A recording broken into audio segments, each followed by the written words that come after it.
সবাইকে ল্যাঙ্গুয়েজ কাউন্সিলে স্বাগত জানাচ্ছি। আজকের ক্লাসটা হচ্ছে তাদের জন্য যারা রাইটিং নিয়ে খুব সাফার করছেন, তারা আইডিয়া হয়তো আসছে বা সেন্টেন্স মেক করতে পারছে না যারা, তাদের জন্য আজকে। আচ্ছা, একটা নর্মাল বাক্য দিয়ে আমরা শুরু করবো। বাচ্চাদের কাজ যেগুলো রাইটিংয়ের, এগুলো দিয়ে শুরু করব। আসলে সেন্টেন্স আইডিয়া তৈরি করব কিভাবে সেটাই দেখাচ্ছি। আমরা একটা স্ট্রাকচার আছে আমাদের এখানে, দেখেন।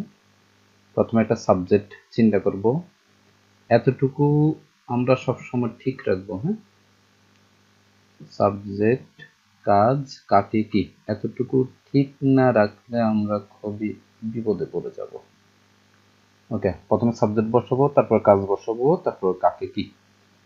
যেমন বললাম, আমি পড়াই, তাহলে প্রথমে সাবজেক্ট, কাজ হচ্ছে, সাবজেক্ট হচ্ছে, কাজটা হচ্ছে কি, পড়ানো।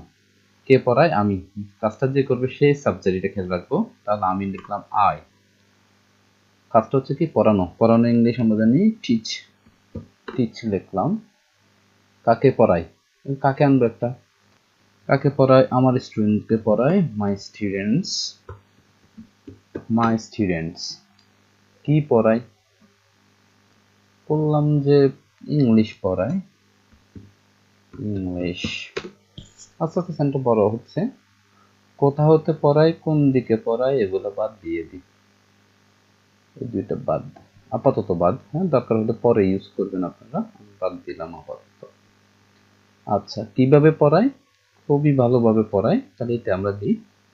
I teach my students কিভাবে পড়াই? effectively. effectively. effectively. effectively মানে খুবই ভালোভাবে পড়ায়। কার সাথে পড়ায়? একটু বড় করে আইডিয়া। কার সাথে পড়ায়? আমার কলিগদের সাথে পড়ায়, অথবা অন্য টিচারদের সাথে পড়ায়। সাথে ইংলিশে জানি উইথ, আমরা উইথ না দিয়ে অ্যালং উইথ দিব। অ্যালং উইথ মানেও সাথে, অ্যালং উইথ। অ্যালং উইথ কার সাথে? অ্যালং উইথ অন্যান্য শিক্ষকের সাথে, অথবা অ্যালং লিখলাম আদার টিচার্স। টিচার্স অন্যান্য শিক্ষকদের সাথে পড়ায়। প্লেসটা কোথায় পড়ায়? হতে পারে আমাদের স্কুলে পড়ায়, এট আওয়ার স্কুল। যে কোনো একটা আইডিয়া জেনারেট করছি আমরা। টাইমটা বসাবো, একটা টাইম বসাই। কখন পড়ায়? টাইম প্রতিদিন সকালে। প্রতিদিন সকালে ইংলিশ, প্রতিদিন ইংলিশ, এভরি মর্নিং। ওকে, কেন পড়াই? কারণ কি? বললাম এক্সামের প্রস্তুতির জন্য পড়াই, তাহলে লিখতে পারি ফর এক্সাম। আর এক্সাম না লিখে আমরা এক্সামিনেশন লিখব, এক্সামিনেশন প্রিপারেশন।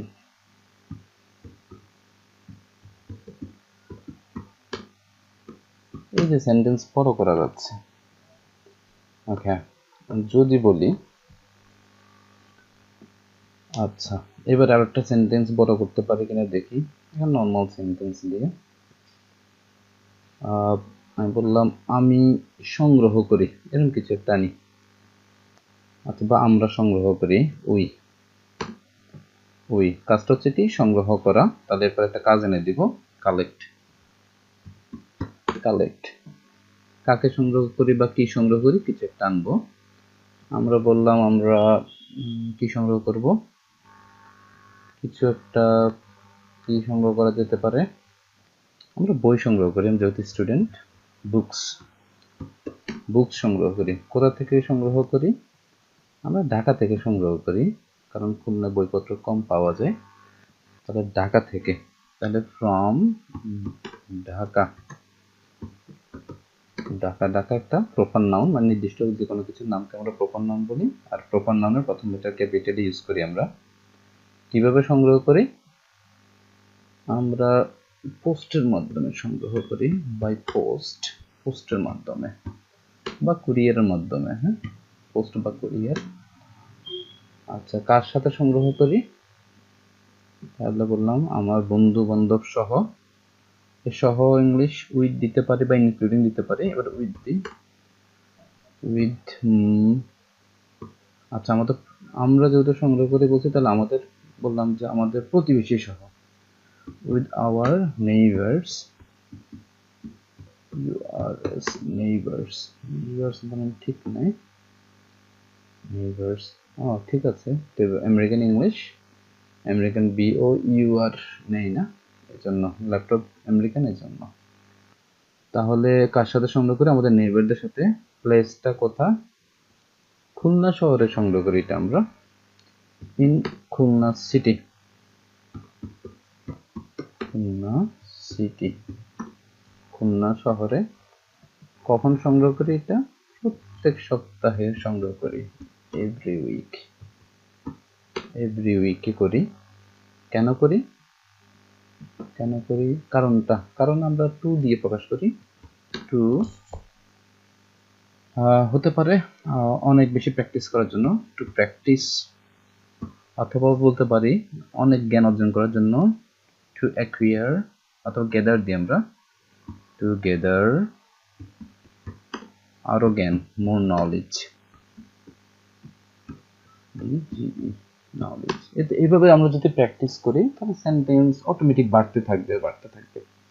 এভাবে ট্রাই করি, বারবার ট্রাই করলে দেখবেন যে অনেক বড় বড় সেন্টেন্স হচ্ছে। আইএলটিএস রাইটিং ভালো করা সম্ভব আস্তে আস্তে। যাদের একেবারে বেসিক নেই তারা এইভাবে ট্রাই করবেন, দেখবেন অনেক ভালো করবেন আপনারা। ওকে, থ্যাংক ইউ।